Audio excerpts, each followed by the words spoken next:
թեև գործընկերներից մեկը անդրադարձավ Վարդաշենի բնակիչներին, բայց խնդրել են այս ձայնային հաղորդագրությունը միացնեմ։ Պարոն Փաշինյան, դուք ձեր քարոզարշավի ժամանակ մենք լսել ենք ժողովրդին խոսքեր տվել դրսում, որ վթարային շենքի ապրողը 20 քառակուսի ունեցողին պետք է տա 40 քառակուսի, որ մարդը բարեկեցիկ ապրի, բա ուր է ձեր ասած խոստումը, որ արդեն կառավարությունը ամսի 6-ին որոշում է կայացրել օգոստոսին, որ վթարային շենքի ժողովրդին 7-8 միլիոնով պետք է հանեն։ Որ շենքն է ձեր։ Վարդաշենի 6-րդ փողոց 68-ի A 66-ի դրոտ 1։ Ընտրություններից առաջ ձեզ խոստումներ են տվել, բայց մինչև չի կատարվել։ Ոչ։ Պարոն Փաշինյան, հարցից հետևյալն է, դուք Տիգրանաշենը համարում եք Հայաստանի Հանրապետության սուվերեն տարածք, պատասխանը պարզ է իհարկե, որ չեք համարում, քանի որ այն դիտարկվում է անկլավ, եւ անկլավների փոխանակման հետ կապված հարցը քննարկվում է արդյոք Ադրբեջանի նախագահի հետ, որպեսզի օրինակ, եթե Տիգրանաշենը հանձնվի որպես անկլավ, ադրբեջանցիները չվերաբնակեցվեն այդ հատվածում եւ Հայաստանի Հանրապետության մեջ կղզյակի կարգավիճակ չունենան։ Պարոն Փաշինյան, ես ինքս եմ բախվել այդ խնդրին, Fly One ընկերության հետ է կապված, բազմաթիվ ահազանգեր են գալիս քաղաքացիներից, որ այս ավիաընկերությունը իրականացնում է, այսպես ասած, խաբեություն, որովհետև ես ինքս դրա զոհն եմ դարձել, երբ օրինակ Շարլ դե Գոլ օդանավակայանից պետք է թռիչքով գայինք Երևան, սակայն գնացինք Մոնտենեգրո, գյուղի ավտոբուսի պես հավաքեցինք կանգառներից մարդկանց եւ վերադարձանք Երևան։ Ես պիտի խնդրեմ, որպեսզի դուք ձեր այսպես ասած պրակտիկայի համաձայն նաեւ իրավապահներին հանձնարարություն տաք հանցագործության մասին հաղորդում ներկայացնեք կամ առնվազն պետական մարմիններին, ովքեր որ իրականացնում են վերահսկողություն, հանձնարարեք հետևել եւ հասկանալ ինչումն է խնդիրը, որովհետեւ երբ ես բարձրաձայնեցի 170-ից ավել քաղաքացի նույն խնդիրների մասին էին գրում եւ որևէ արձագանք չկա, թերևս այսքանը։ Շնորհակալ եմ։ Վարդաշենի հետ կապված իմ բոլոր հաղորդակցությունը տեղի ունեցել ուղիղ եթերում։ Մի հատ բացեք, տեսնենք, ես խոստացել եմ, որ 20 քառակուսին կտանք, այսքանին կտանք, ես միշտ դժվար եմ, ես ասել եմ, որ մենք հարցով ոչ թե կզբաղվենք, այլ զբաղվում ենք, որովհետև այդ պայի դրությամբ հարցը արդեն եղել է մեր օրակարգում։ Եվ էլի եմ ասում, տեսեք, 7 միլիոն, 7-8 միլիոն դրամ տալիս ենք, պարզվում է վատ բան ենք անում։ Այդ գույքի արժեքը 0 է։ 0 է այդ գույքի արժեքը, հասկանում եք։ Բայց էլի մի հատ էլ ենթադրում եմ եկել են դիմում թողած կլինեն, մի հատ կհասկանանք, բայց դուք էլ ես հիմա որպեսզի ման չանեմ, նախկինում ես իմ բանի հիշողության վրա ավելի վստահ էի, բայց հիմա ինֆորմացիայի ծավալը այնքան մեծ է, որ մի քանի դեպք եղել է, որ ես վստահ եմ եղել, որ տենց չեմ ասեն, հենց եմ ասել, հետո պարզվել է, որ տենց չի։ Դրա համար դուք ստուգեք, հետո առիթ կլինի կասեք, տենց եմ ասել, թե տենց չեմ ասել։ Անկլավների թեմայի հետ կապված։ Ուրեմն ես արդեն ասել եմ, որ մենք Հայաստանը եւ Ադրբեջանը խաղաղության է հաստատել 1991 թվականի Ալմաթայի հռչակագրի հիման վրա։ Ալմաթայի հռչակագրի ընդունման դրությամբ Հայաստանի եւ Ադրբեջանի տարածքները արտահայտող քարտեզներ կան։ Եվ այդ քարտեզներով է, որ մենք Գիրանցի հատվածում իրականացրել ենք սահմանազատում եւ ըմբռնումն է նա, որ այդ քարտեզներով պետք է իրականացնենք սահմանազատում։ Հիմա այդ քարտեզների վրա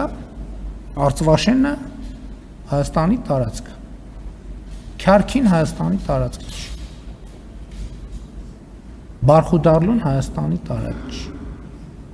Յուխարի Ասկիպարան Հայաստանի տարածք չի։ Սա փաստ է, որի հետ մենք պետք է առնչվենք։ Երկրորդը Արցվաշենը Հայաստանի տարածքը։ Եվ այսօր տարածքներ կան, որ փոխադարձաբար այդ քարտեզներում այլ կերպ են արտահայտված, գետնի վրա այլ կերպ է։ Այսինքն բոլորիս հայտնի իրադրությունները Ջերմուկում, բանի Վայոց ձորի մարզում, Տավուշի մարզում եւ այլն եւ այդպես շարունակ։ Հիմա մեր ընկալումը ի՞նչ է, որ այս հարցը կա։ Այս հարցը պետք է լուծվի, թե չպետք է լուծվի։ Այո, այս հարցը պետք է լուծվի։ Արդյոք կա տարբերակ այս հարցերը լուծել ռազմական ճանապարհով։ Ոչ, չկա այդպիսի տարբերակ, հարցերը լուծել ռազմական ճանապարհով։ Դա անցյալ եւ փակված էջ է։ Ինչպես լուծել այդ հարցերը։ Լուծել այնպես, որ մարդկանց համար եւ երկու երկրների համար լինի հարմար, այդ թվում այդ տարածքում ապրող բնակիչների համար։ Եվ մենք կոնկրետ այդ թեման, որ եկեք սենց անենք, սենց լինենք, այդ թեման կոնկրետ չի քննարկվել երբեք։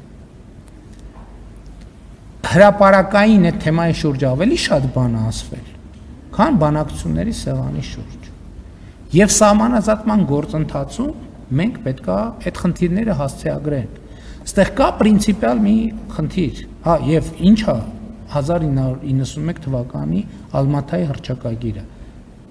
Հայաստանի տարածքը 29743 քառակուսի կիլոմետր է։ Այս 29743 քառակուսի կիլոմետրի մեջ Արցախաշենը կա, ներառված է բնականաբար որպես մեր էքսկլավ։ Մեր տարածքում գտնվող անկլավները ներառված չեն։ Հետևաբար այդ տարածքները այդ հաշվարկի մեջ դուրս են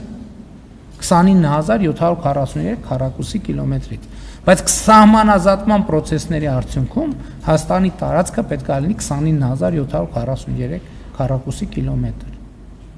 Հիմա տարբեր ես ճամբարակել եմ գնում օրինակ եւ ճամբարակում կամ նույնիսկ Երևանում հանդիպում եմ արցախաշենցիների։ Նրանց մի մասը ասում են, որ գիտեք ինչ, մեր գյուղը թող վերադառնա, մենք գնանք մեր գյուղում ապրենք։ Մյուս մասը ասում են, դե ճամբարակում արդեն տնավորվել, տեղավորվել ենք։ Թող համապատասխան բանը լինի, տարածքների փոխանակումը լինի, մենք մի հատ էլ հիմա բան չանենք։ Ադրբեջանական կողմն էլ հրապարակային այդ թեմայով հայտարարություններ արել եւ առանց չափազանցության հրապարակային դաշտում այդ թեմայով ավելի շատ ինֆորմացիա կա, քան թե դրա մասին խոսվել է բանակցությունների սեղանի շուրջ։ Մի բան հստակ է։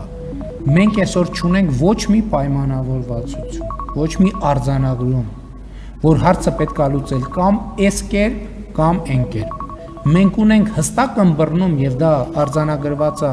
Հայաստանի եւ Ադրբեջանի սահմանազատման հանձնաժողովների համատեղ գործունեության կանոնակարգում, այս անջատեն, որ ֆիքսենք, որ հնչել է, այս հարցի պատասխանից հետո արդեն ավարտում է։ Այդ բանում փաստաթղթում արձանագրված է, թե մենք ինչ սկզբունքներով պետք է իրականացնենք սահմանազատումը։ Սահմանազատման արդյունքում այդ հատվածներում ապրող մարդիկ ոչ թե պետք է խնդիրներ ունենան եւ այդ գյուղերում ապրող մարդիկ։ Մենք սահմանազատման արդյունքում ոչ թե արցախաշենցիների համար պետք է խնդիրներ ստեղծենք, անհանգստություններ, վտանգներ եւ այլ ընդհակառակը պետք է անենք, որ մարդիկ երկար տասնամյակներով, հարյուրամյակներով հանգիստ, խաղաղ, առանց կոնֆլիկտային պոտենցիալի ապրեն։ Հիմա դուք կարող եք ասեք, հա, կոնցեպտը հասկացանք, բայց դա գործնականում ի՞նչ է նշանակում։ Գործնականում այս պահին չկա որևէ պայմանավորվածություն։ Պետք է երկու կողմերը նստեն բանակցությունների սեղանի շուրջ եւ ընդ որում պետք է նայել բանի ընդհանուր համատեքստում, որովհետեւ մենք մեր կողմն ենք նայում։ Օրինակ Ադրբեջանում էլ կա իրավիճակներ, որ եթե ճշգրիտ կանոնով իրականացնենք սահմանազատումը, առնվազն մի քանի բնակավայրեր ընդհանրապես ճանապարհից զրկվում են։ Այսինքն ընդ չի, մենք մեր կողմից ենք նայում, մեզ թվում է, որ մենք այդ խնդիրը մենակ մենք ունենք, բայց այդ խնդիրը միայն մենք չունենք։ Եվ քանի որ խաղաղություն է հաստատված, այդ հարցերը բոլորը պետք է լուծվեն խաղաղության տրամաբանության մեջ։ Այն հաշվառումով, որ Հայաստանի 29743 քառակուսի կիլոմետր տարածքը ֆիքսվի։ Ադրբեջանի տարածքը, եթե ուշադրություն եք դարձրել, ես չեմ ասում, Հայաստանի տարածքը այսքան պետք է լինի, Ադրբեջանի տարածքը այսքան պետք է լինի։ Էդ էլ որպեսզի դավադրապաշտություն չառաջանա, ասեմ ես ինչի Ադրբեջանի տարածքի թիվը չեմ ասում, որովհետև խորհրդային միության ժամանակներից մինչև հիմա Ադրբեջանի տարածքը փոխվում է կապված Կասպից ծովի մակարդակով, որովհետև բարձրանում է Ադրբեջանի տարածքը քչանում է, իջնում է, Ադրբեջանի տարածքը շատանում է։ Դրա համար ես 1-2 անգամ օգտագործել եմ, հետո հասկացել եմ, որ դա բան է, ճիշտ մեթոդաբանություն չի, որովհետև կարա այդ թվերի տարբերությունից մի անգամ այսքան ասեմ, մի անգամ այնքան ասեմ, կարա ինչ մեկնաբանության դաշտ ասես բացվի։ Դրա համար մանավանդ որ դրա համար ես ֆիքսում եմ Հայաստանի Հանրապետության միջազգայինորեն ճանաչված տարածքը։ Ոնց էլ անենք սա հանրազատումը։ Հայաստանի տարածքը պետքա լինելու է եւ E 29743 քառակուսի կիլոմետր։ Շնորհակալ եմ։